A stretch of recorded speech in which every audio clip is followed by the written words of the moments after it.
Salut tout le monde, bienvenue sur ma chaîne, Jarod LC. Aujourd'hui, on va parler de l'Olympique de Marseille dans son actualité, son passage devant la DNCG, les joueurs en forme, les joueurs en mauvaise forme, le prochain mercato qui va pas tarder à ouvrir ses portes d'ici une grosse quinzaine de jours. Donc, globalement, on va parler de Marseille dans son ensemble. Aujourd'hui, Marseille réussit son passage devant la DNCG, le gendarme financier. Tous les voyants sont au vert puisqu'ils n'ont pas de surveillance concernant sa masse salariale. Donc, chose plutôt positive du côté du club phocéen qui va pouvoir recruter en ce mercato, puisque de ce qui se murmure de la part du bord de Marseillais, c'est qu'il y aurait des probables arrivées ainsi que des départs qui ne sont pas à exclure.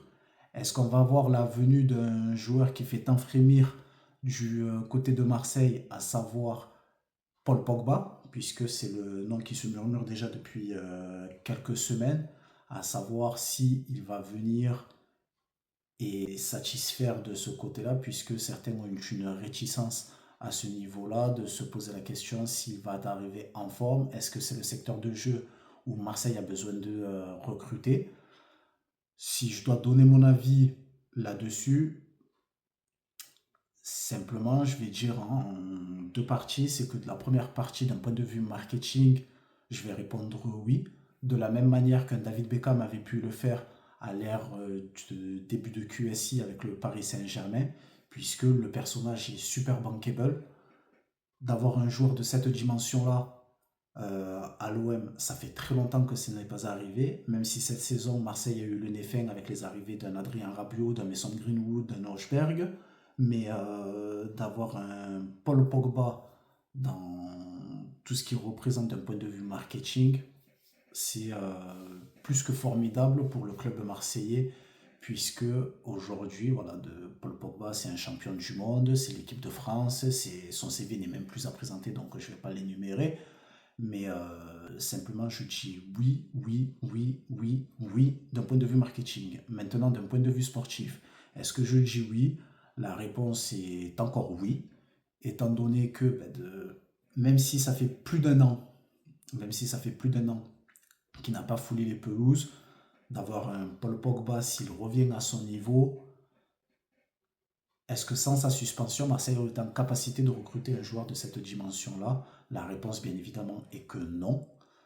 Maintenant, il faut profiter de cette situation-là, puisque si vous le récupérez et que vous lui récupérez son niveau qui était le sien, malgré les blessures à répétition qui ont pu le freiner par moment, j'ai envie de dire que d'avoir un Paul Pogba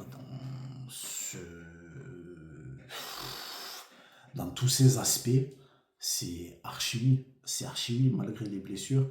Maintenant, depuis l'annonce de sa réduction de suspension, il a dû reprendre sa préparation.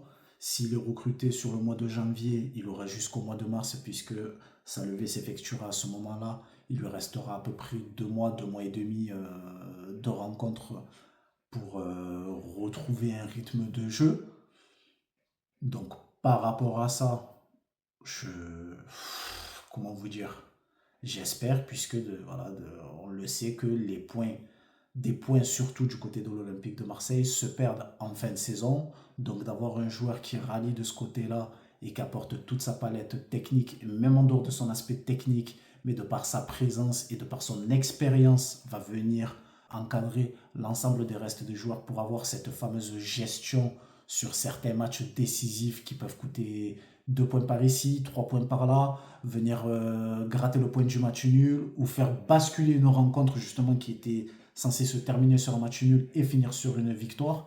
Donc par rapport à tout ça, je dis oui, oui, oui, oui, oui. Puisque si on poursuit de la même manière qu'un Mehdi Benatia et Pablo Longoria qui avait annoncé le projet de finir en Ligue des Champions pour la saison prochaine, vous avez un milieu de terrain d'un très très haut niveau. Vous avez des noms qui permettent d'attirer d'autres noms de ce côté-là. Donc Paul Pogba, je dis oui à 400%. Je dis oui à 400%. Maintenant, le milieu de terrain est très fourni puisque vous avez un probable Paul Pogba qui pourrait arriver, un Adrien Rabiot, un Hochberg, on peut citer Kondogbia, on peut rajouter un Valentin Rongier qui revient. Et quel retour en boulet de canon de la part de Valentin Rongier, parce que quand on voit les prestations qu'il fournit, je me dois d'être dithyrambique à son sujet. Je me dois d'être dithyrambique à son sujet parce que simplement, il a résolu pas mal de problèmes. Il a apporté un équilibre qui manquait dans ce secteur de jeu, ce qui permet à un Adrien Rabiot de jouer un petit peu plus haut et d'ailleurs qui vient de marquer sur le dernier match. Donc Valentin Rongier, super, tip top. Maintenant, on a un Kondogbia qui a reculé, qui est passé en position défensive, qui réussit quand même de très bonnes prestations, qui réussit de très bonnes prestations aux côtés de Léo Balerdi. Simplement, je vais faire un arrêt sur Kondogbia, parce que j'ai envie de parler de lui. C'est un des joueurs qui a, pour moi, et fait partie des joueurs gagnants depuis l'ère de Zerbi, parce que peut-être certains ont oublié, mais il s'était retrouvé dans le fameux loft avec Chassel Bemba, donc il n'était pas destiné à rester à l'OM cette saison, puisqu'il n'était pas voué à jouer tout simplement. Il s'avère que par la force des choses, il intègre le milieu de terrain, il fait des prestations, il s'adapte aux prérequis de Zerbi. Donc là-dessus, c'est ça. Avec l'arrivée d'un Adrien Rabiot, eh ben, il se retrouve à reculer, puisqu'on a un Valentin Rongier qui vient s'ajouter. Et quand il vient en position défensive, au poste de défenseur central, il profite des méformes d'un Lilian Brassier qui a du mal à prendre ses marques, à avoir ses repères sur le terrain. Est-ce la pression du Vélodrome? Est-ce la pression du club? Est-ce la pression de autre chose? Ou bien simplement quelque chose d'autre qui vient titiller le Lilian Brassier qui était simplement Brassier à Brest. Par rapport à ça, il tire son épingle du jeu et je trouve que ça lui réussit plutôt bien, même si là on annonce le retour d'un Derek Cornelius au poste de défenseur central. Aujourd'hui, Kondogbia, même si c'est pas son poste naturel, est-ce qu'il a quelque chose à envier à un Cornelius? Parce que l'impact physique, il a, la taille, il a, la relance, il a une bonne relance au pied, il a plutôt bien intégré du moins le système de jeu du coach. Par rapport à ça, l'association avec Balerdi, elle est positive.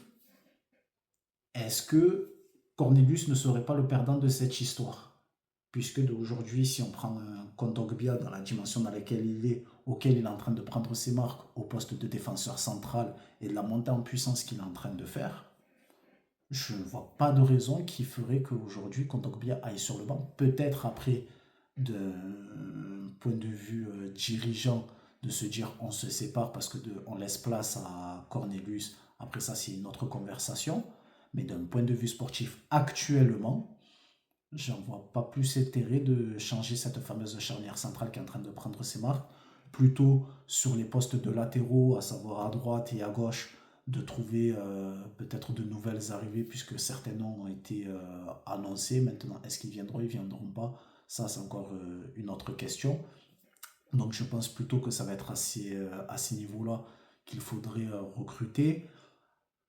Concernant le poste de défenseur central, éventuellement, d'en prendre un. Maintenant, est-ce nécessaire?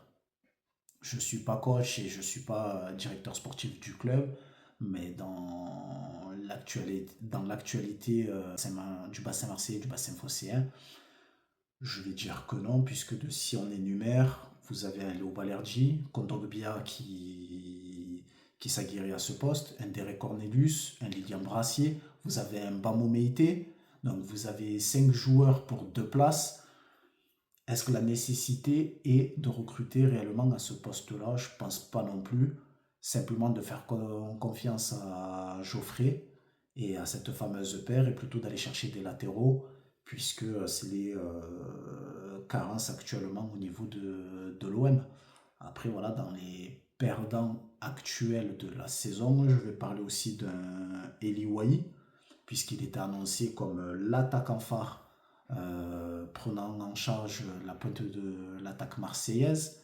Donc il fait partie des perdants au détriment d'un Neil Mopé qui s'avère être la bonne surprise. puisque au vu de ce que vous l'avez payé et du rendement qu'il a actuellement, c'est simplement juste merveilleux de l'avoir à Marseille parce que c'est typiquement le type de personnage que Marseille aime avoir. Un personnage qui va être farceur, un joueur qui se passe sur le terrain, qui est bourré de malice, qui marque des buts, qui délivre des passes.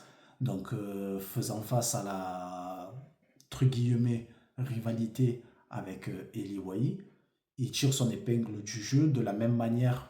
Peut-être que les plus jeunes vont moins s'en rappeler, mais sur une autre époque, avec l'arrivée d'un Ahmed Ossam-Mido qui est annoncé comme le grand attaquant que Marseille attend, prenant le numéro 9 qui n'avait plus été attribué depuis un certain temps, puisque c'était celui qu'on réservait aux grands attaquants comme Jean-Pierre Papin, Scoblar et je passe les autres noms.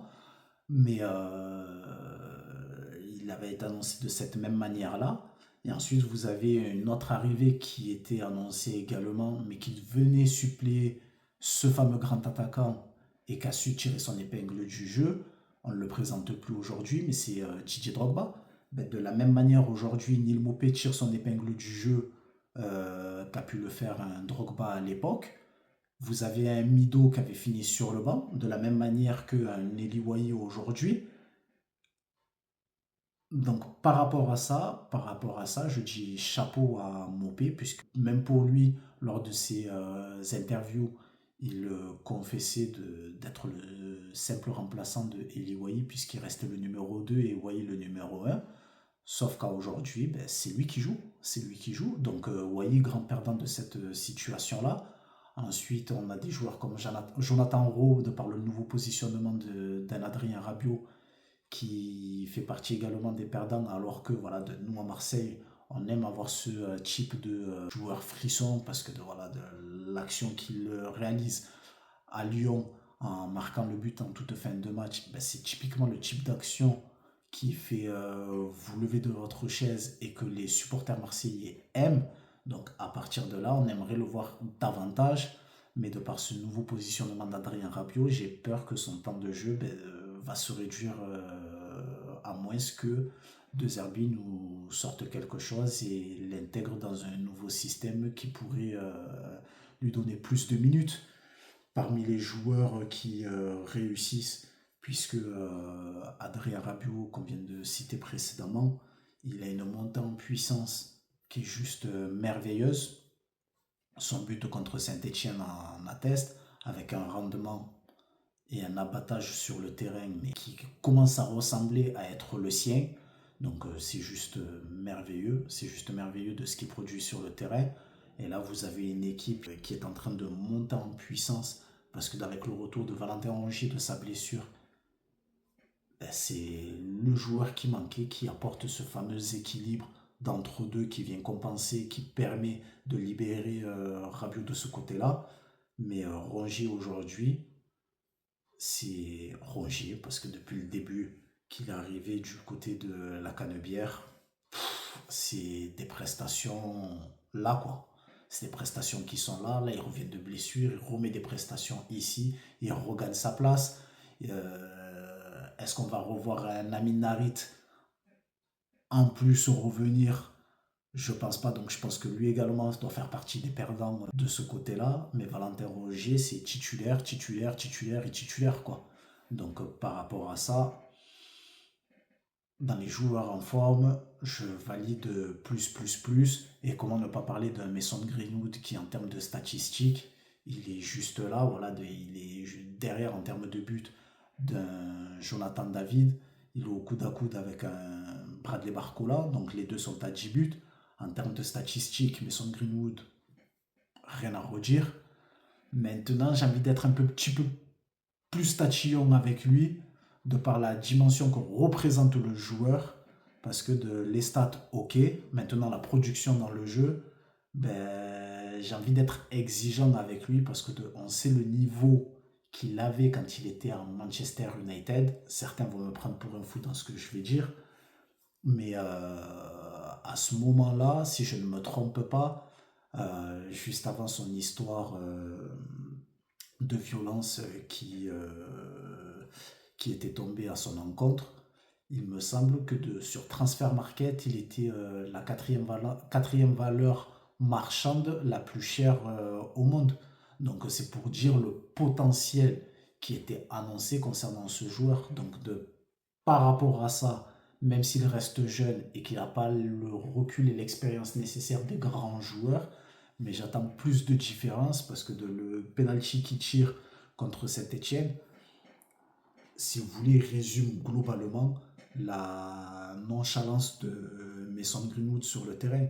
Parce que le penalty, après ça c'est mon avis à moi, mais je le trouve mal tiré parce que peut-être par preuve de suffisance en se tirant, ça va passer.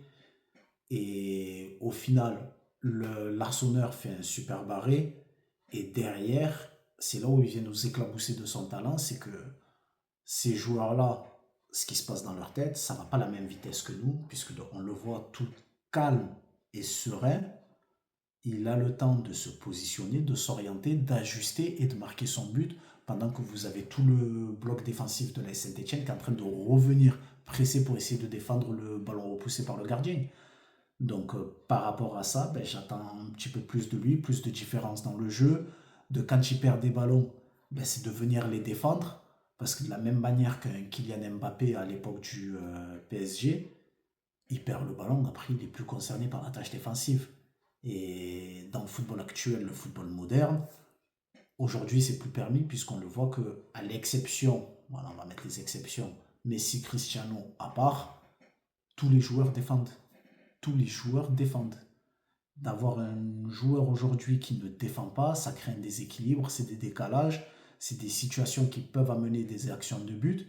Il y en a une contre Monaco, il me semble, qui amène un but, si je ne me trompe pas, contre Auxerre également. Donc, par rapport à ça, au moins qu'il fasse ce fameux effort des 5 mètres de venir presser et contre-presser, je pense que ça ferait beaucoup de bien à l'équipe et à lui, ça lui apporterait une confiance autre qui l'amènerait dans une autre dimension. Donc, Marseille rêve d'avoir ce joueur qui fasse des différences et qui fasse se lever et de dire eh ben, il était chez nous et il est chez nous actuellement et d'en profiter dans son maximum. Donc, Mason, si tu vois cette vidéo, si tu vois cette vidéo, s'il te plaît, fais-nous plaisir, fais-nous nous lever de la chaise, fais-nous des différences et éclabousse-nous de ton talent. Parce que pour moi, en termes de talent et de technique, c'est le joueur que j'attends à l'OM. C'est le joueur que j'attends parce que ce soit pied droit, pied gauche, son aisance technique, etc. Même si c'est pas la même palette technique qu'un Neymar, mais je l'attends à ce niveau-là. Je l'attends à ce niveau-là parce que c'est un petit peu l'élève de la classe qui a beaucoup de facilité, mais qui se repose sur ses acquis et qui ne va pas chercher plus parce que voilà, il a le petit 11, 12, 13 de moyenne alors qu'il pourrait aller chercher des 16 et des 17 et des 18. Donc de cette manière-là, j'ai envie qu'il nous fasse des différences de la même manière que Neymar avait pu les faire à son arrivée au PSG la première saison et nous faire dire que Greenwood c'est un monstre de joueur quoi. C'est un monstre de joueur. Donc par rapport à tout ça, c'est les attentes que j'ai concernant ces différents joueurs. Maintenant, on a un nouveau directeur sportif qui est fraîchement nommé et qui apparemment prend la pleine mesure de son poste en ayant une réelle volonté de vouloir amener un nouvel air au club et de vouloir faire sortir de nouveaux jeunes du centre de formation ainsi que de nouvelles arrivées dans la dimension qui devait être l'Olympique de Marseille. Pardon. Donc de par rapport à tout ça, j'ai beaucoup d'attentes sur la paire Benassia-Longoria parce que depuis le début, il nous propose un niveau de recrutement qui est juste là, quoi. Voilà, il y a eu des ajustements à faire sur les saisons précédentes entre toutes les arrivées qui étaient arrivées d'un coup et les départs, les effectifs qui n'arrivaient pas à prendre. Cette saison, avec la venue d'un De Zerbi qui, pour l'instant, ben, j'ai envie de dire qui est plutôt réussi, même si à domicile, ben voilà, c'était le gros point négatif, mais apparemment le stage qui a été effectué du côté de Malmort a l'air de porter ses fruits, donc on va espérer que cela continue, étant donné que quand vous êtes la première équipe à l'extérieur et peut-être la dernière ou l'avant-dernière à domicile, si vous arrivez à résoudre ce problème-là du côté du domicile, j'ai envie de me mettre à rêver et à espérer, en sachant que vous avez un Paris Saint-Germain qui est en petite forme, d'espérer de rêver le titre. De rêver de titre. Aujourd'hui, vous êtes à 5 points. Est-ce qu'on a le droit de rêver ou pas? On a le droit de rêver ou pas? Le rêve est permis. Le rêve est permis. Maintenant, si on reste plus haut terre à terre, on va se tirer la deuxième place. Mais je pense qu'il y a quelque chose à jouer de ce côté-là. Faut pas se cacher et jouer les coups à fond. Jouer les coups à fond. Donc, par rapport à tout ça, c'est la raison pour laquelle j'ai une attente derrière cette fameuse paire Benassia-Longoria et de me dire qu'ils vont nous sortir peut-être un, deux joueurs qui vont apporter cette expérience manquante parce que le groupe reste relativement jeune du côté de Marseille, mais cette expérience manquante avec le niveau qui viendrait faire des différences de ce côté-là et terminer la saison sur les 6 derniers mois de la même manière qu'avait pu faire un Didier Deschamps à l'époque pour finir champion de France parce que les 6 premiers mois, voilà, c'était les 6 premiers mois sur lesquels on pouvait voilà, de parler des ajustements, des choses à corriger, où le doute avait été donné concernant la possibilité de gagner le titre. Les réglages ont été faits sur le mois de janvier et ça avait été 5 à 6 mois en boulet de canon avec un Lucho Gonzalez, un Mamadou Niang à l'époque, mais juste monstrueux. Donc j'espère que sur ces 6 derniers mois-là, ben, Marseille fera beaucoup de différences qui feront que ben, le titre soit posé sur la table, quoi. Donc voilà, dites-moi ce que vous pensez un petit peu de tout ça en commentaire. Savoir si on partage le même avis, si vous avez d'autres idées à suggérer de ce côté-là, j'essaierai d'y répondre. Si vous n'êtes pas abonné et que le contenu vous plaît, ben, abonnez-vous, activez la cloche pour avoir les prochaines notifications. Et puis, je vous dis à bientôt.